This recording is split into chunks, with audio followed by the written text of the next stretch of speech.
Hello, welcome to Cure Disease Kuri channel. My name is Junko Shiozawa and she is my daughter Kuri. Kuri has a very serious disease called DRPLA. It causes the brain to atrophy. Inherited progressing disease. This channel's goal is to find a cure for many diseases, and I want to share Challenger's life. It's great goal. Today, I had an interview with Dr. Stanley Crooke, the founder of a non-profit organization called n-Lorem, based in San Diego. My daughter, Kuri, is receiving medicine from n-Lorem and started clinical trial in November 2024. She is only the second person in the world with DRPLA to receive this kind of treatment. It has been 16 years since we found out about Kuri's illness. She used to love dancing and always smiled. Watching her slowly lose her abilities and become bedridden was very painful. So, when I heard that Kuri could join the clinical trial with n-Lorem, I was truly happy. Today, I want to talk with the founder who gave us this hope. n-Lorem is a nonprofit foundation that I initiated in January 2020. Its mission is to take advantage of technology that was created under my leadership at a company called Ionis that I founded. It's called Innocence Technology. And to take advantage of that technology to create personalized, individualized innocence treatments for patients with extremely rare diseases. We call those nano-rare diseases, and to provide those medicines for free for life. Prior to founding n-Lorem, I had founded and was chairman, CEO, and lead scientist at Ionis.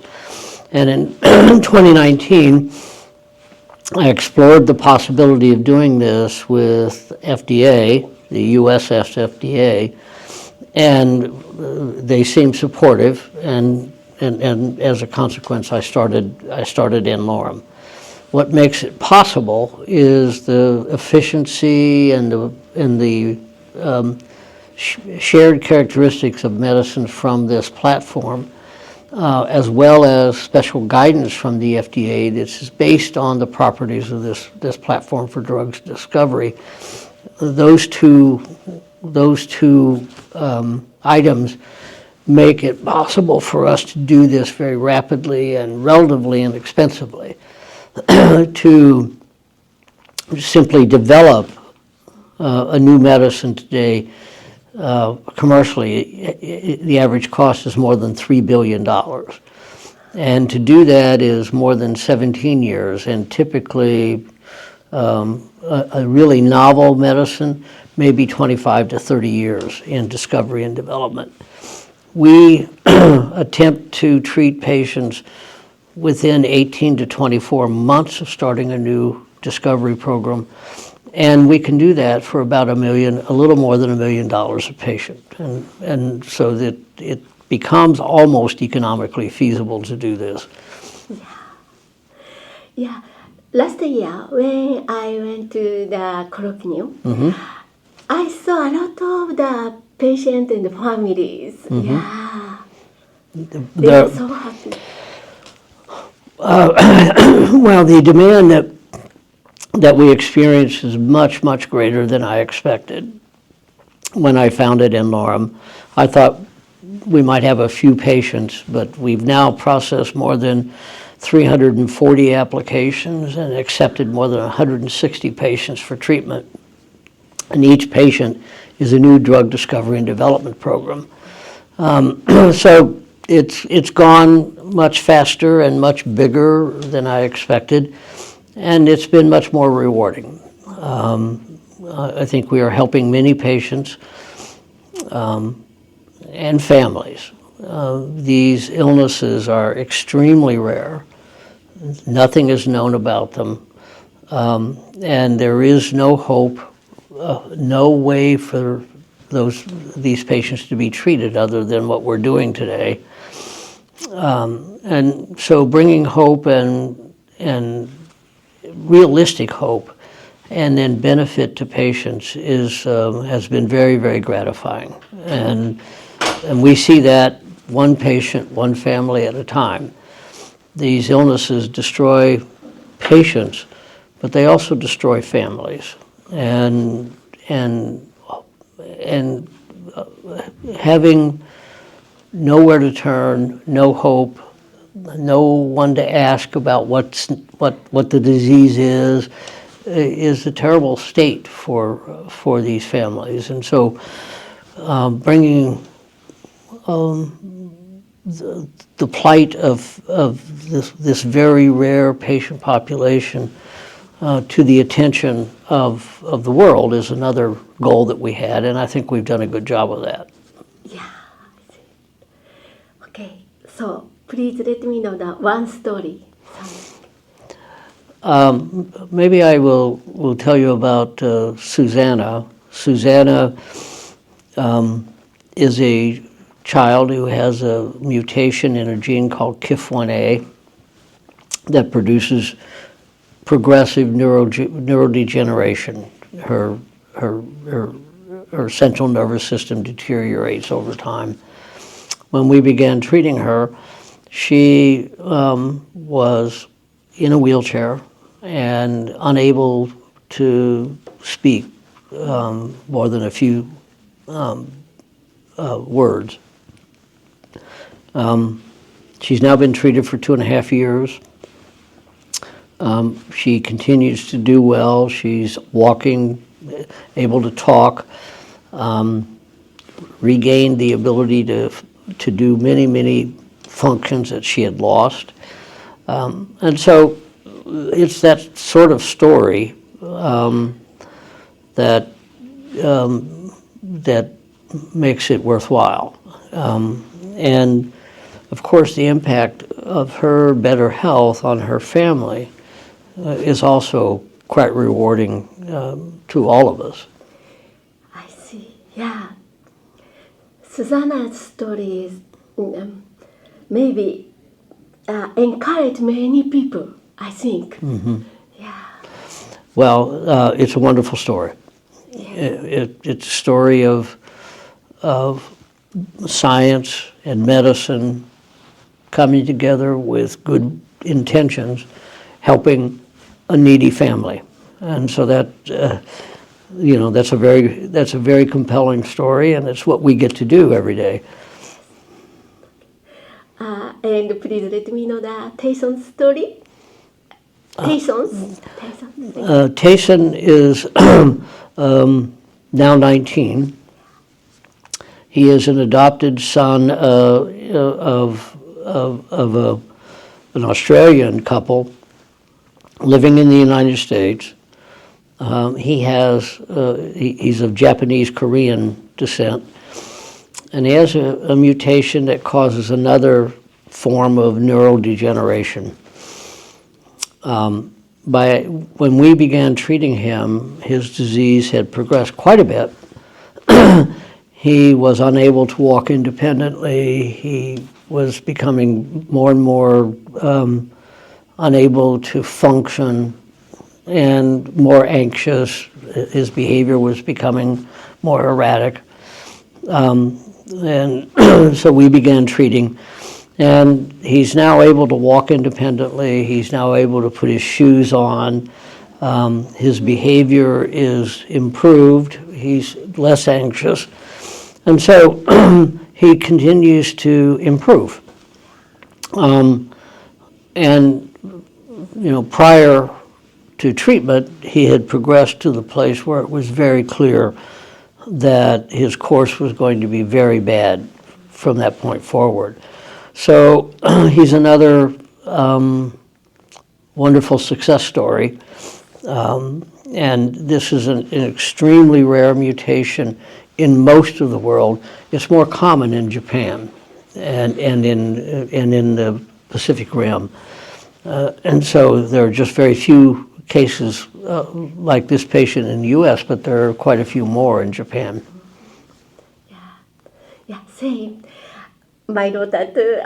So now she starts making sounds like ha, whoo, yeah, yeah. I really like. Yeah. Yeah. Well, your daughter, of course, is older, Yeah. and she has the same mutation as Tayson, and can be treated with the same medicine.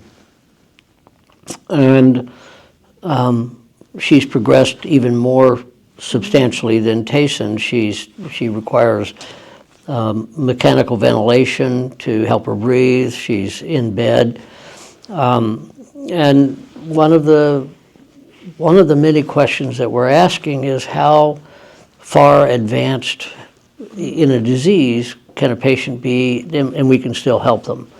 And so your daughter's an even bigger challenge than Tayson, and we are still early in her treatment, but we're hopeful that you're seeing suggestions of improvement in her ability to interact with the world, to perceive and to function. I think it's a little early to say. We just have to wait and see how she does. I know this is a challenge, but I have hope a lot. Yeah. Thank you. I think hope is a key word. It's a key word for n-Lorem. It's a key word for these families and patients. To be hopeless is a terrible state for a human being. And to have a sense of helplessness is also terrible.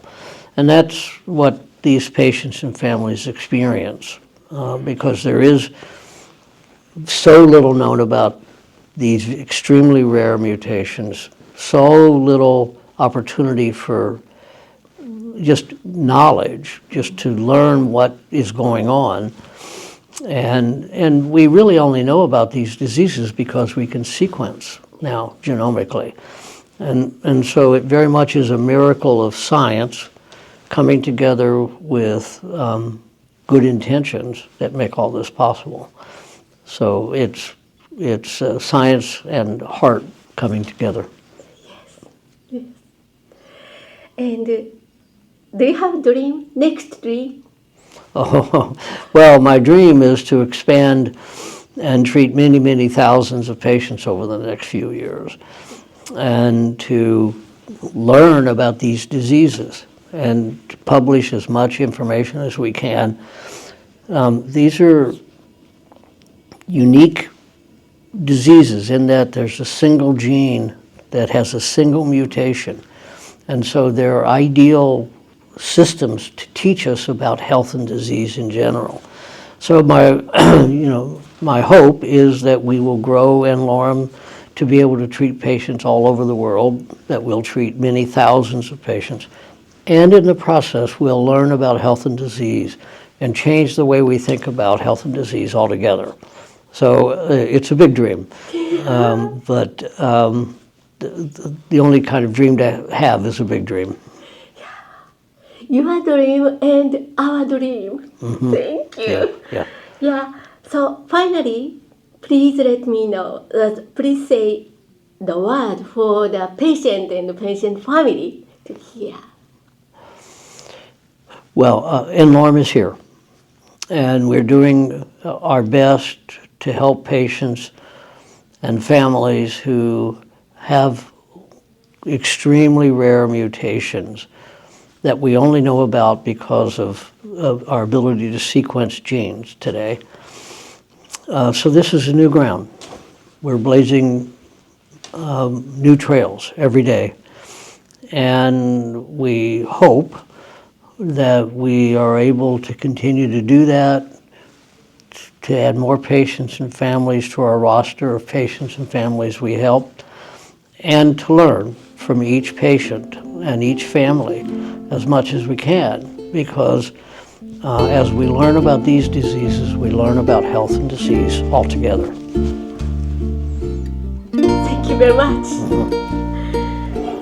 Thank you, Stan. Because it's a rare disease, we are able to try this treatment through a special clinical trial. Until now, rare diseases were not studied much because drug companies thought they were not profitable. Patients and families had no choice but to give up. I also felt hopeless, wondering if anyone in the world was even researching DRPLA. And as Stan said, rare diseases doesn't just hurt the patient, they break families too. Losing someone you love is deeply painful. Just a moment. Kuri, okay? Mama is here. Just a moment. People used to say there was no hope for Kuri, but now we see small changes. I'm so happy. Where are you watching this video from? Right now, n-Lorem's work is in the US, but as Stan said, in the future, they hope to help many more people. Please share the message of n-Lorem with others. I believe hope can reach you too. I truly believe that. And one more thing, n-Lorem will hold a colloquium on October 20th and 21st in Boston. Researchers, doctors, and patient families will all come together. You can join for free in person or online. Even if you live in another country, please join us. The link is in the description below. I'll be there too. Hope to see you at the colloquium. Wishing you a bright and hopeful future. So never give up. Tomorrow will be a good day. Thank you very much for watching.